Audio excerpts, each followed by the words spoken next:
Halo semuanya. Perkenalkan kami dari kelompok 13. Perkenalkan, nama saya Wanda dengan NIM F4401221085. Nama saya Sri Inayah dengan NIM F4401221086. Saya Muhammad Faisal Faik dengan NIM F4401221082. Pada video kali ini, kami akan menjelaskan terkait aspek dan dampak lingkungan dari proses pembuatan batu bata merah. Tahu nggak sih apa itu batu bata merah? Batu bata merah merupakan salah satu bahan material sebagai bahan konstruksi. Batu bata terbuat dari tanah liat yang dibakar sampai berwarna kemerah-merahan. Tanah yang digunakan agak liat sehingga bisa menyatu saat proses pencetakan. Standar mutu bata merah menurut SII 002178, batu bata harus mempunyai rusuk-rusuk yang tajam dan siku. Bidang sisinya harus datar, tidak menunjukkan retak-retak dan perubahan bentuk yang berlebihan. Tidak mudah hancur atau patah, warnanya seragam, dan berbunyi nyaring bila dipukul. Dalam pembuatan batu bata merah, dibutuhkan beberapa alat dan bahan. Di antaranya, tanah liat, pasir, abu atau serbuk bata merah, sekam atau kulit padi, air, kayu, cangkul, alat cetak atau mesin pres, dan dapur atau tungku pembakaran. Secara garis besar, pembuatan bata merah melalui dua proses, yaitu proses pencetakan dan proses pembakaran. Berikut ini adalah gambaran proses pembuatan batu bata merah dari proses pencetakan hingga proses pembakaran.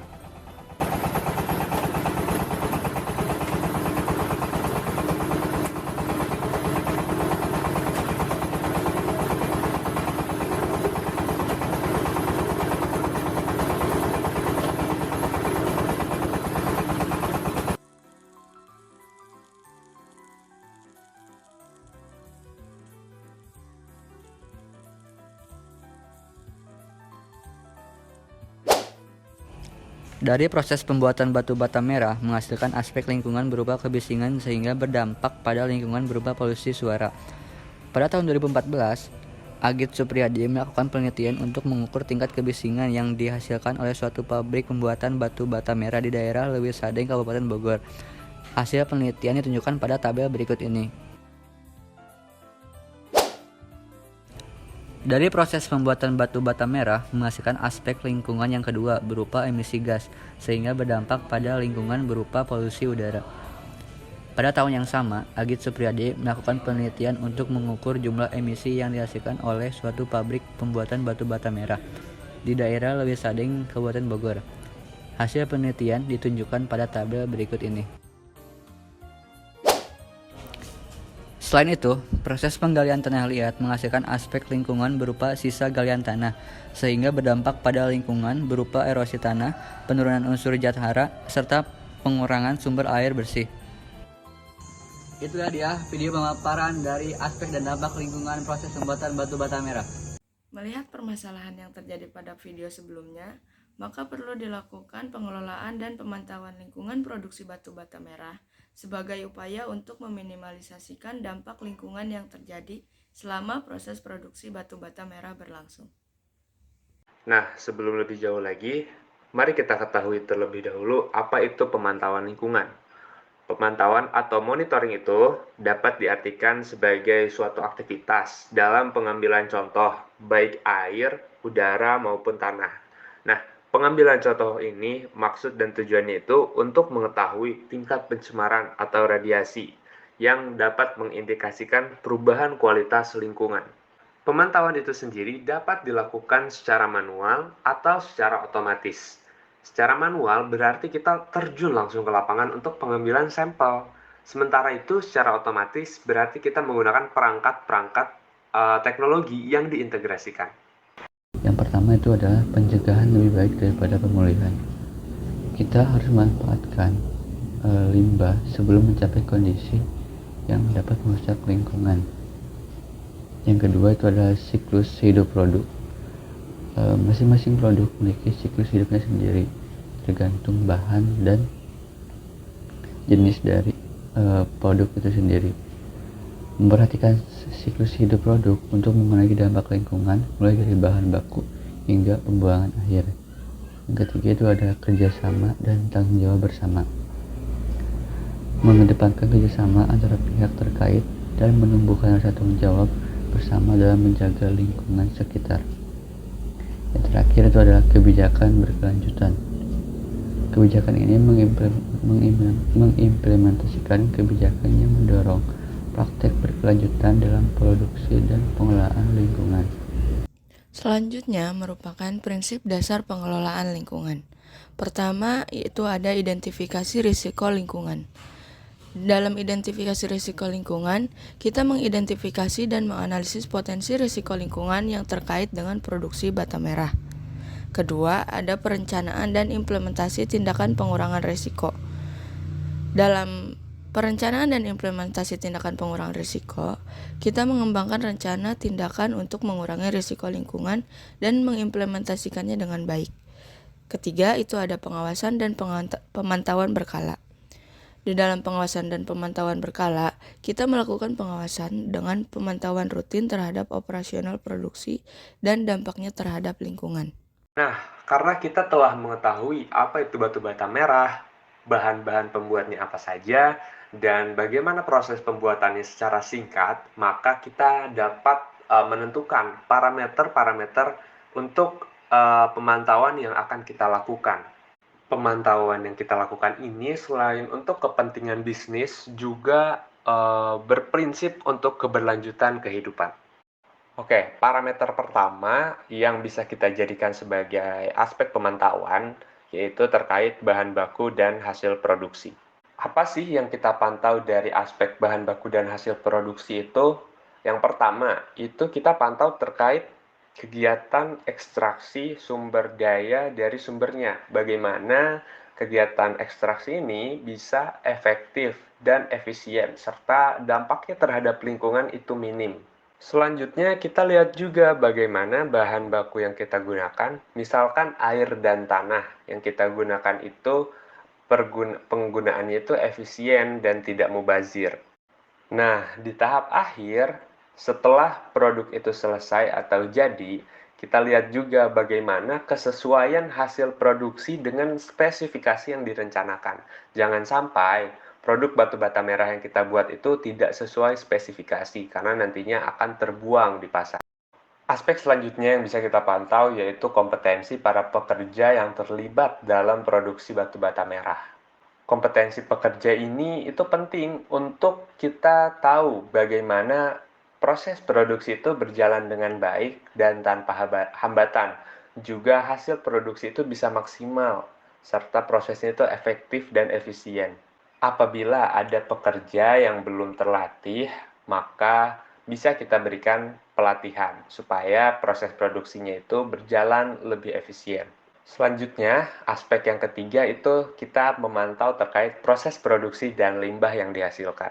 Seperti kita tahu, produksi batu bata merah itu sendiri di Indonesia masih banyak menggunakan cara konvensional. Nah, bagaimana caranya kita memproduksi batu bata merah ini dalam skala yang lebih besar, dalam skala industri, supaya produksinya lebih efektif. Selain itu, seperti yang kita tahu, kegiatan produksi batu bata merah ini melibatkan kegiatan atau tahap pembakaran. Bagaimana caranya limbah atau polusi udara yang dihasilkan dari pembakaran batu bata merah ini bisa kita pantau, bisa kita olah terlebih dahulu supaya tidak mencemari udara di sekitarnya. Selanjutnya, terkait proses produksi ini, bagaimana caranya kita memanfaatkan bahan baku yang kita miliki itu secara maksimal, supaya tidak ada yang terbuang. Tujuan lingkungan yang menguntungkan. Yang pertama itu adalah kualitas udara yang lebih baik. Caranya adalah dengan meningkatkan kualitas udara sekitar pabrik dengan mengurangi emisi pencemaran udara. Yang kedua itu adalah pemulihan tanah yang berkelanjutan. Dengan caranya adalah dengan mengimplementasikan praktik pengelolaan tanah yang berkelanjutan untuk memperbaiki kondisi lingkungan sekitar. Yang ketiga, konservasi sumber daya air. Air merupakan bagian yang penting dalam kehidupan, sehingga memperhatikan penggunaan dan perlindungan sumber daya air untuk menjaga keberlanjutan dan ketersediaan. Yang keempat itu adalah manajemen limbah yang bertanggung jawab. Limbah yang kita hasilkan itu harus diperlakukan, dikelola, dan dibuang limbah secara tanggung jawab dan tidak merusak lingkungan. Keberlanjutan lingkungan dan bata merah. Pertama itu ada komitmen pada keberlanjutan. Di sini, kami berkomitmen untuk mengembangkan bata merah dengan prinsip-prinsip keberlanjutan lingkungan. Kedua, ada inovasi produk yang berkelanjutan. Dengan terus berinovasi dan merancang produk-produk dengan dampak lingkungan yang seminimal mungkin. Ketiga, itu ada konservasi sumber daya alam. Dengan menjaga keberlanjutan sumber-sumber daya alam melalui praktik penggunaan bahan baku yang bertanggung jawab. Untuk merealisasikan hal tersebut, perlu diperlukannya badan atau pengawas perangkat manajemen lingkungan sebagai aksi nyata guna mendukung upaya yang telah direncanakan.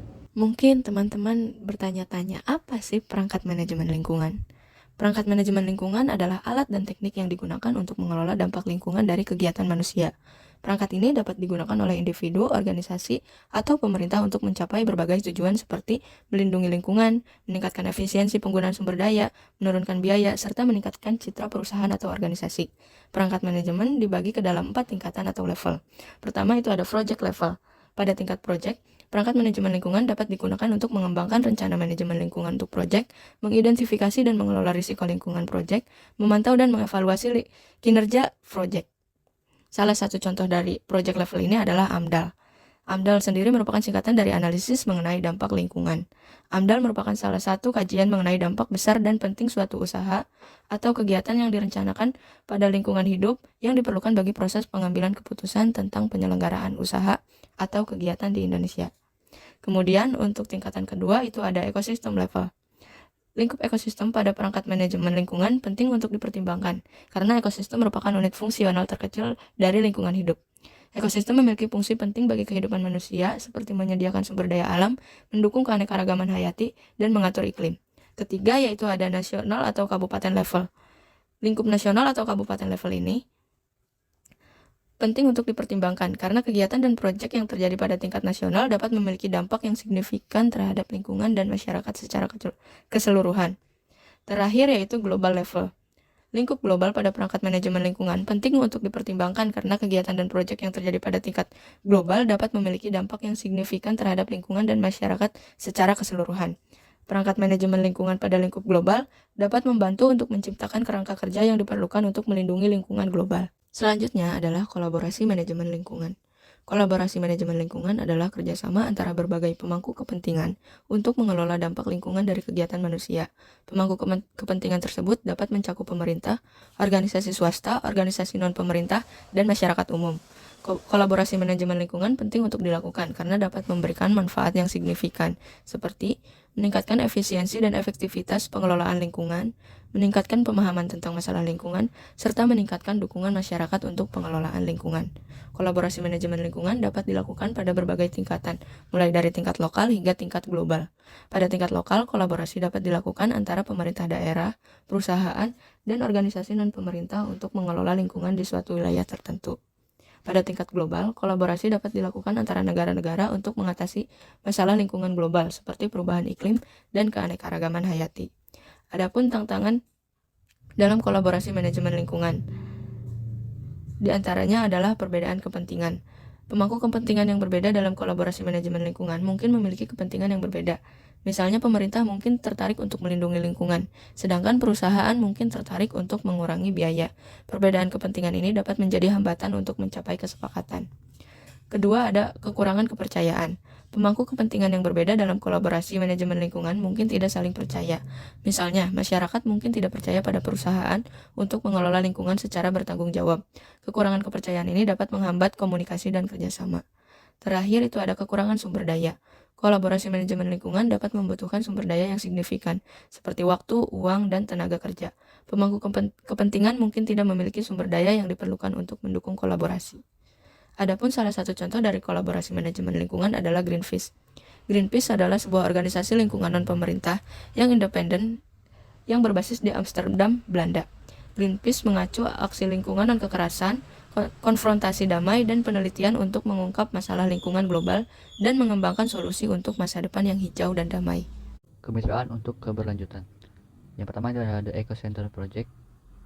The Eco Center Project merupakan inisiatif dari Coca-Cola Company bekerjasama dengan berbagai mitra untuk tujuan menyediakan akses terhadap air bersih, tenaga surya, konektivitas internet, dan kebutuhan dasar bagi masyarakat di daerah yang kurang terlayani. Eco Center adalah kios modular yang berfungsi sebagai pusat pelayanan dan bersumber daya yang dirancang untuk memenuhi kebutuhan spesifik setiap komunitas. Pusat-pusat ini biasanya menawarkan air minum yang aman, layanan kesehatan, sumber daya pendidikan, dan peluang bisnis yang mendorong keberlanjutan dan pengembangan masyarakat.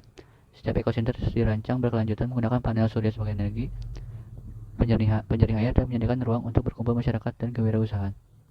Yang kedua itu ada protokol Nashikatsura. Protokol ini dibuat oleh pemerintah Jepang untuk menemukan pemikiran keberlanjutan dalam pengolahan sumber daya. Yang ketiga itu adalah program Green Community.